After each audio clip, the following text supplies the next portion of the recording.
What's up, everybody? How's it going? So I'm starting a 5-part mini-series where I'm going to explore deeply into Windows Mobile against Android. And now, because this is the Nokia 635 and it doesn't have the latest and greatest of Windows, I decided to have it go up against Android 4.4.2 KitKat. So out-of-date OS, but I'm going to put them head to head, test them out in different areas, and it's going to be about 5 videos that I'm going to put up, so about 5 mini videos basically. So starting with today, we're just going to talk about the look, the feel, the UI, the navigation, and everything else. We're not going to go deep into specs or any of that stuff, just how the operating systems look and function. So let's just jump right in it. So here they are side by side. Basically, we have Windows right here. Let's go ahead and check out the actual version of Windows that this is running.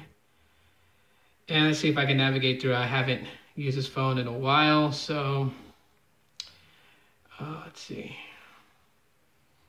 Okay, we're using Windows 8.1.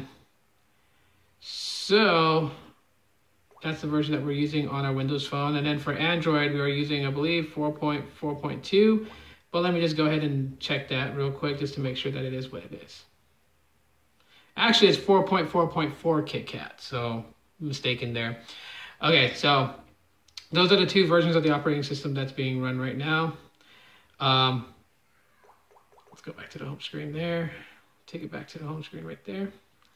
Okay, so as you see, there is a lot of difference between Android and Windows. Obviously, you're going to have a big change if changing from either or. With Android, you have all your apps on the home screen that you can place icons and widgets, and then you do have a dedicated app drawer with the rest of your applications. And that's pretty much the function of like Android right there on the UI. As with Windows, you have this home page with live tiles. As you guys can see, the tiles are going off. And you have different things, like there's a game hub there and whatnot. And then if you want to get to an app drawer, you just swipe to the right, and there's all your apps. And you can actually, long press these and pin them to the live tile page. The live tile basically combines an application form with widget, so it's kind of like a 2-in-1. So, with the live tiles, you do kind of get information if you want them. It will display information and whatnot right here. Like, see, the photos live tile shows some pictures and stuff like that. If you were to have like pictures, I didn't take any pictures with this phone yet, so they're not going to cycle through. These are just demo photos. But if I did have photos on there, it would come through right here. And of course, there's some other stuff. Now, on the the live tile page and on the Android homepage, like, you do have this Google search bar with microphone, and you do have the options of saying "Okay Google" to activate a voice search. And over here you have Cortana, which both are actually they're pretty good. Now, if you want to bring up recent apps, you just pretty much hit recent apps and you can clear them all away. On Windows, hold the back button and it will bring you all what you've been doing, your multitasking, and you just hit X to exit them out. Back to start page. You could add wallpapers to the Windows phone. Thing about it is that your live tiles are going to have to become transparent so you can see the wallpaper in the background. And some of the tiles do not become transparent, so your wallpaper will be kind of covered up with this clutter. On Android, obviously you guys know the wallpaper is it's going to be visible. Even if you go into the app drawer, it's going to be visible. But just a matter of preference here. Some people just like the clean look, the all black background, and then that way eats up less battery. So you have your notification drop down here on Windows, and it tells you the stuff you need to know. Like in store, there's 1 app that needs attention. There's 18 apps that have been updated since 6:03 p.m. Then underneath that says motion data. Tap to update motion data. Then you have your Wi-Fi toggle right there, Bluetooth, camera, And then your brightness, you can set it to high, low, medium, all that for the notification. You have clear all notifications, and then all settings right there. With this notification drop down, you have your quick setting toggles, and this is TouchWiz now, so it's not actually stock Android. But you do have your quick settings up here, your brightness toggles right here, and then you get notifications right here where you can clear them all from right there. Now, as far as just the way that Android and Windows looks, Windows looks really good. I really enjoy the way that it looks. The live tiles to me is pretty awesome. It's a unique thing of combining an app icon with a widget.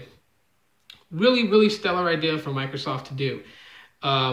Whereas, you know, iOS basically focuses on putting all your icons on your home screen. Android gives you an app drawer where all your applications will be, and you can put applications on your home screen where you like it, along with widgets and everything else. So a little bit more freedom with Android in a sense of customization, but Windows, stellar. I mean, I don't even really feel like with Windows that I would have to add a widget or anything else. Like, you know, I'm gonna get live updates from the tile itself. And so basically it's like, I don't even have to, you know, tinker around with it. It's going to do what I'm hoping it, you know, that I want it to do, give me info. That's basically the whole thing behind it.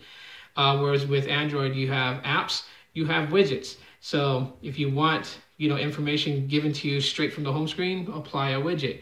Windows, you don't have to. Windows does not look ugly. Some people say it looks ugly. I beg to differ. I think it looks great for what it is. I mean, it's refreshing and different. It's not, you know, running along. I mean, if you think about it, iOS and Android, one thing they're closely related to is the fact that they put application icons on the home screen. Okay, with Windows, it's a little bit different. They don't call these app icons, they're called tiles. And the fact that they give you information directly from them when they're live tiles is something that I think is just really cool. Something that is different, but very helpful, very useful. So for me, really, when it comes between, it's just a matter of preference when it comes down between Android or Windows. Android pretty much takes it as far as customization because you can do a whole lot with the launcher itself. Whereas Windows, you just have your live tile page and then your app drawer basically. And but when it comes to like, you know, if you just want it to function right out the box, Windows takes it because the live tiles is great. Not only do you have a spot where you know where Facebook is or where your phone dialer is or where your camera is, but some of the new source tiles gives you information from right there. There's no really, sometimes if you don't want to open an app, there's no need to go into it if it's going to feed you information right there from the screen. And if you're interested then you can just go ahead and click it, go into it. So that's basically the first comparison between the UI of Android and the UI of Windows. If you guys want to add anything else to it to make it helpful for other people to kind of see the differences, please do so in the comment section of this video. If you guys enjoyed this quick little video, you can go ahead and leave me a thumbs up. Let me know if you guys enjoyed it. Subscribe if you have not, and stay tuned for part 2. You'll see me in the next one, guys.